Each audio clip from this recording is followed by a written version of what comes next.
Saúdo a todos com a graça e com a paz do Senhor Jesus Cristo.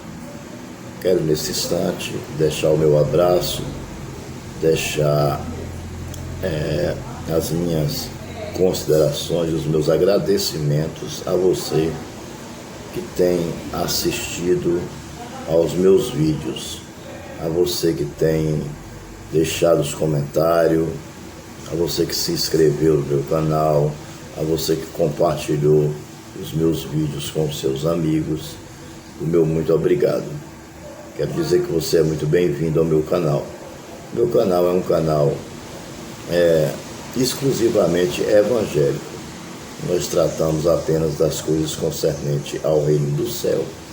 É um canal sem fins lucrativos, com a preocupação de levar a palavra de Deus a outras pessoas, pois não somos egoístas e nem egocêntricos, né?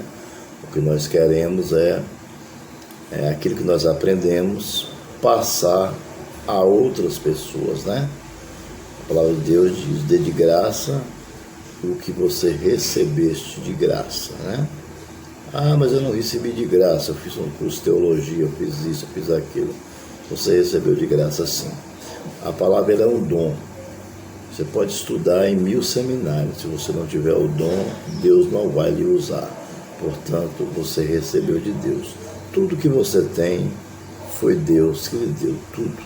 Tudo que você tem, tudo que você ainda tem para receber, tudo que você tem o desejo no coração e que pode acontecer na sua vida, foi Deus que lhe deu e é Deus que vai lhe dar.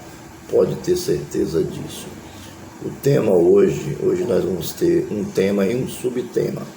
O tema é vida espiritual e salvação. Amém? E o subtema é o seguinte: por que o homem não pode resolver os seus problemas, né? Por que o homem não consegue resolver os seus próprios problemas? E por que o homem não consegue resolver os seus próprios problemas e os problemas de outras pessoas, né? Do seu próximo, né? O homem já, ao longo do tempo, ele já tentou fazer isso, mas ele não consegue, né? Porque nunca sai perfeito. Só existe um jeito de nós ajudarmos o nosso próximo, é se nós tivermos a ajuda do Espírito Santo. Quando se trata de salvação e de vida espiritual, a única solução que existe é ter Jesus. Se você quer levar a salvação a outra pessoa, você primeiro tem que se salvar, para depois você levar a palavra a outra pessoa, para que o Espírito Santo haja e através de você, que é instrumento e ferramenta de Deus, possa trazer salvação àquela pessoa. Não porque você pregou, porque você é o tal, de forma nenhuma, né? Todo homem, ele é falho, mas porque o Espírito Santo de Deus, ele usou você naquele momento para trazer uma palavra, mas a operação é do Espírito Santo de Deus. A gente prega e Deus faz a obra. Amém?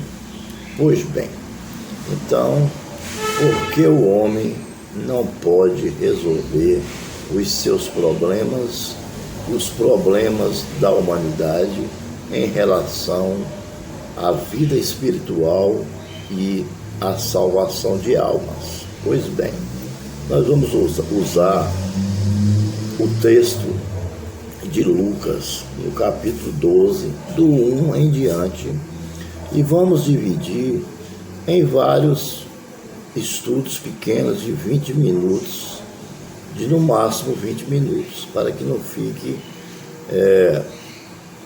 para que você tenha tempo para ouvir todo o estudo, porque não adianta também você entrar na internet, começar a assistir um estudo, aí assistir um pedacinho, depois sai. Então você não vai entender, o teor, né? O significado, né? O que Deus quer falar com você através desse estudo, né? Ou desta pregação, como você quiser achar melhor. Amém? Pois bem, Em Lucas 12, capítulo 12, versículo 1, o próprio Jesus Cristo, né, ele começa uma pregação, né, onde tinha muita pessoa, uma multidão de milhares de pessoas, a Bíblia diz, né?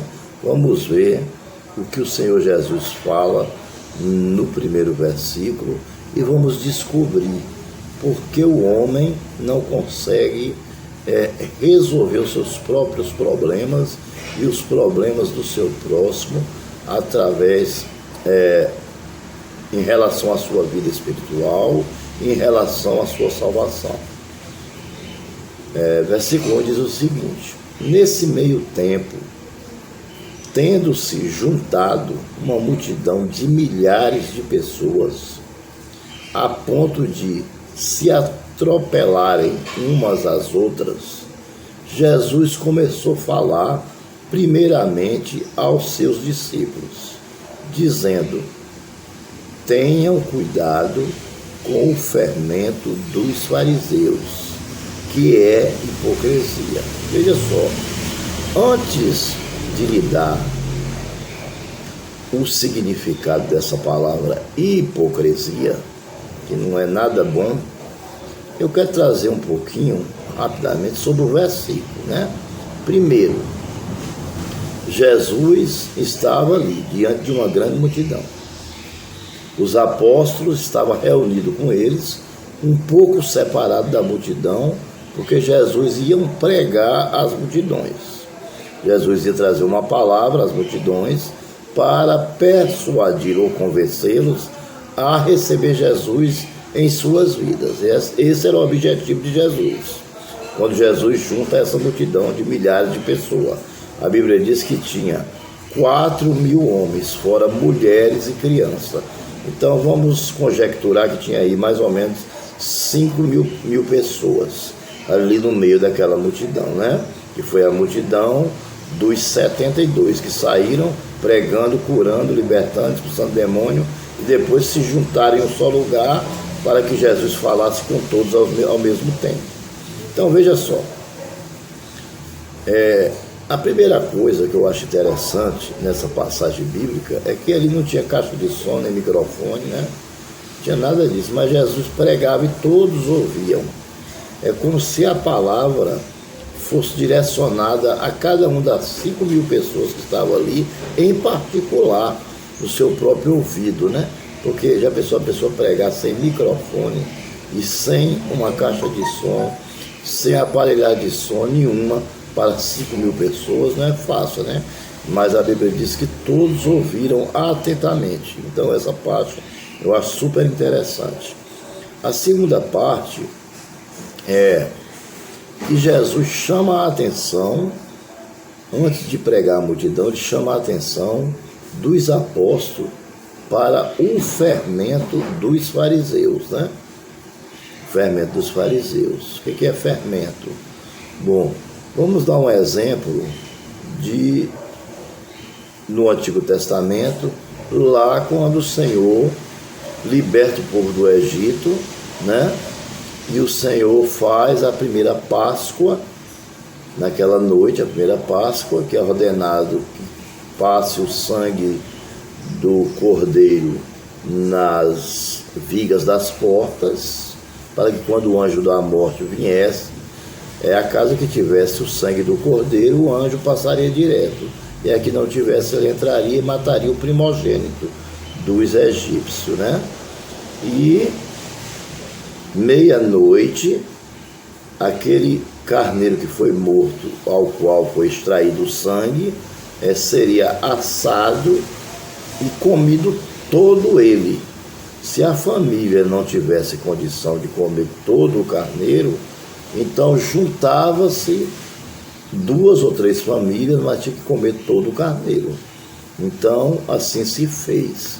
Mas além do carneiro, né, e além das ervas amargas, que as ervas amargas simbolizam os 400 anos de amargura que os egípcios passou, para que eles nunca esquecessem, Existiu uma coisa interessante lá, que era o pão asmo. O pão asmo, que era o pão sem fermento. E Moisés explica muito bem, quando ele começa a explicar sobre os elementos ali na Páscoa, Moisés diz o seguinte: está vendo esse pão aqui?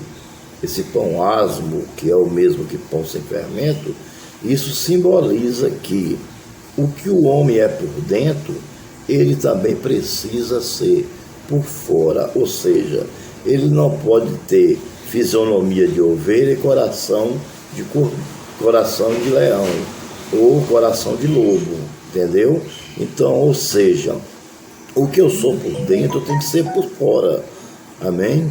Tem que ser como Pedro. Pedro carregou uma espada na cintura durante todo o ministério de Jesus. Jesus nunca mandou ele tirar, ele também nunca tirou a espada da cintura, porque Pedro era daquele jeito, ele era assim. Mas aquilo não queria dizer porque Pedro era pecador, não era, era o costume dele, era o jeito dele. Então Jesus aceitou ele do jeito que ele era, amém? Hoje em dia nós temos alguns exemplos dentro da igreja. Tem pessoa que prega mais calmo, tem outros que já pregam com mais eloquência, tem uns que falam mais baixo, tem outros que falam mais alto, tem pessoas que oram em silêncio, tem outros que oram em voz alta. Então cada um tem um costume. E nós, como cristãos, porque se nós somos cristãos, logo nós somos o quê? Servos de Deus, né? Se somos cristãos, então somos servos de Deus. Se somos servos de Deus, somos filhos de Deus, né? Então ele é nosso Pai. Então nós devemos o quê? Imitar o Senhor. O Senhor aceitou a todos, morreu por todos, por toda a humanidade. Não foi só por mim, ele morreu por todo mundo, entendeu? Então eu tenho que aceitar o meu irmão com os seus defeitos, com os seus problemas, ou da forma que ele é, mesmo que não seja defeito, mas talvez seja uma coisa que lhe incomode, talvez seja uma coisa que lhe incomode, entendeu? Então, mas você tem que aceitar ele daquela forma, entendeu? Porque senão você é um hipócrita. Se você dá tapinha nas costas, dá abraço, entendeu? Tratar bem, mas lá dentro do coração aquilo ali não é verdadeiro, então você é uma pessoa hipócrita.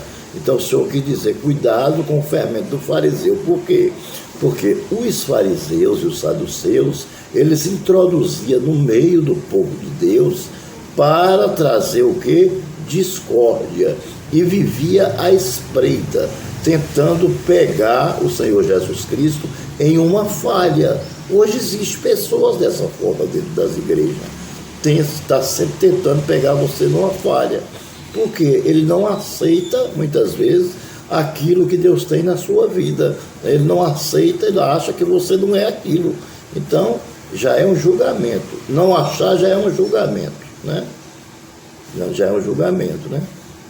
Agora, a única coisa que você pode fazer na igreja é você procurar ter o dom de discernimento, para discernir o que é de Deus e o que não é de Deus.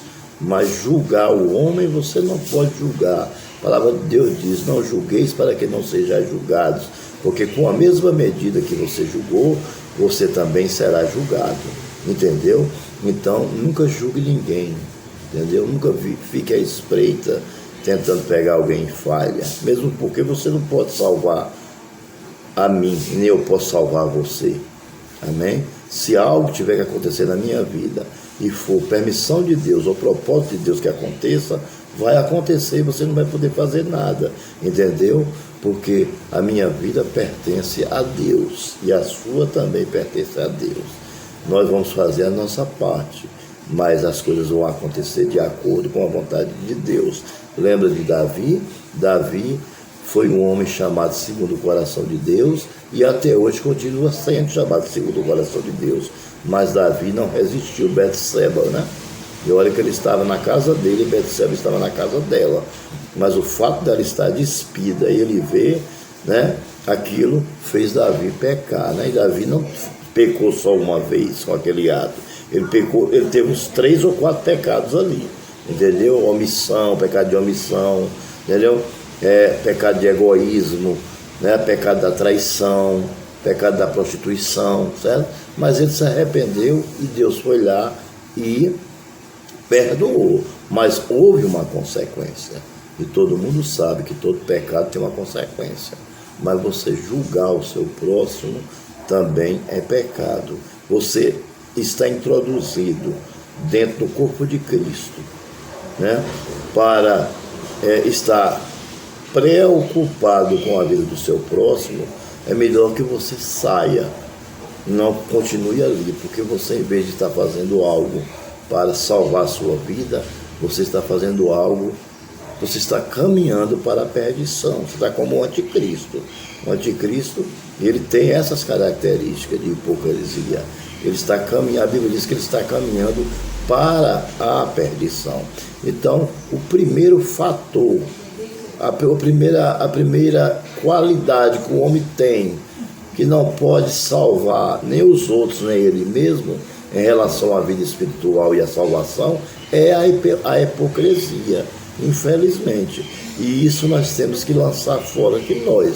Se isso estiver em nós, nós temos que lançar fora essa coisinha chamada hipocrisia. Vamos lá ver o que significa hipocrisia, para nós estarmos entrando no nosso final, né, da nossa primeira parte do nosso estudo. Veja só, hipocrisia significa, primeiro, fingimento, ou seja, você é uma pessoa fingida. Você está dentro da igreja, você finge que é cristão, mas na realidade você não é.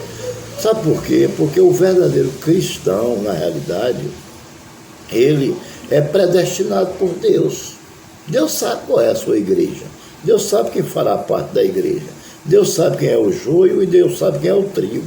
Dentro da igreja, Deus sabe, entendeu? Ele pediu para não cortar enquanto estivesse novo, para que você possa não confundir e, em vez de cortar o joio, cortar o trigo, porque os dois se parecem. Mas, depois que cresce, aí vem à tona o que você realmente é, se você é joio ou se você é trigo. Por quê? Você mostra o seu verdadeiro caráter, amém? Então, o fingimento é um caráter de uma pessoa hipócrita, e esse caráter o homem cristão ele não pode ter. O que está lá no mundo pode até ter, mas o cristão não pode ter, amém? Em segundo lugar, hipocrisia significa falsidade, amém? Falsidade, um sentimento de falsidade, amém? Então, a pessoa que é hipócrita, ele é falso.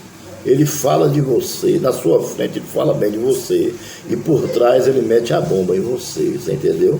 Ele é dessa forma. Eu conheço muitas pessoas assim, infelizmente, que agem dessa forma, né? Eu sinto muito por elas. Inclusive eu oro por esse tipo de pessoas, para que Deus mude, né? Fingir sentimentos em crenças, né? É outra coisa muito séria. Tem muita gente que diz, eu sou crente, mas na realidade ele não é. E além disso, ele ainda finge ser super espiritual, né? Super crente, né? E isso não pode acontecer dentro da casa do Senhor. Se você é um cristão verdadeiro, você não pode ter esse sentimento de fingir crenças, de fingir virtudes, entendeu? Você tem as suas virtudes verdadeiras que Deus lhe deu, amém? Se você descobrir que suas virtudes não são boas, então sabe o que você faz? Você entrega a sua vida ao Senhor de novo, confia nele que o mais ele fará, ou seja, se converta de novo. Aceite que você ainda não é um verdadeiro cristão, para que ele possa verdadeiramente trabalhar na sua vida. Eu já saí algumas vezes da presença de Deus, mas eu nunca voltei para chegar e dizer, não, eu só fui dar uma volta lá no mundo, não sei o que, não. Todas as vezes que eu voltei, eu cheguei na frente de todo mundo e disse, olha gente, eu estou desviado do Evangelho, eu preciso de Jesus, eu sou carente de Jesus, eu sei da minha necessidade, eu sou apenas pó e eu quero melhorar. E estou aqui para pedir a Deus que Deus me ajude e para fazer uma nova aliança com Deus. Sempre eu fiz isso, nas vezes que eu me desviei do Evangelho ou que eu me esfriei na minha fé. Porque já são 20 e poucos anos de Evangelho, mas aí dentro desses 25 anos houve alguns desvios, houve algumas quedas, né? entendeu? Porque quando somos neófitos, somos novos convertidos, isso acontece, isso é normal. O cair é do homem e o levantar é de Deus, amém, meus irmãos? Mas aos poucos Deus vai nos dando experiência e nós vamos melhorando, né, a nossa estatura para tentarmos chegar na estatura de varão perfeito, porque é possível chegar. Se não fosse a Bíblia, não falaria, né? E a Bíblia fala que nós temos que chegar à estatura de varão perfeito, ou seja, um homem com o corpo glorificado subindo para encontrar com o Senhor nosso Deus, amém? Então veja só, que na realidade, então a pessoa não deve possuir, né? Não deve possuir essa qualidade chamada hipocrisia, né? Esse fingimento, entendeu? Porque hipocrisia do latim e do grego significa a representação de uma peça de teatro, né? Amém? Em que os atores daquela peça usam máscaras de acordo com o papel que ele representa na peça, entendeu? A hipocrisia, ela representa mais ou menos isso, trazendo uma conjectura do que é hipocrisia. É isso, é como se você fosse um ator e estivesse fazendo o papel de um outro personagem, tá entendendo? Você chega, abraça a pessoa, você fala coisas boas dela, você pega na mão, você dá tapinha nas costas, você fala palavras bonitas, mas na realidade, lá dentro do coração, não tem nada a ver com o que você está fazendo. A sua atitude não condiz com o seu caráter, porque o caráter vem de dentro.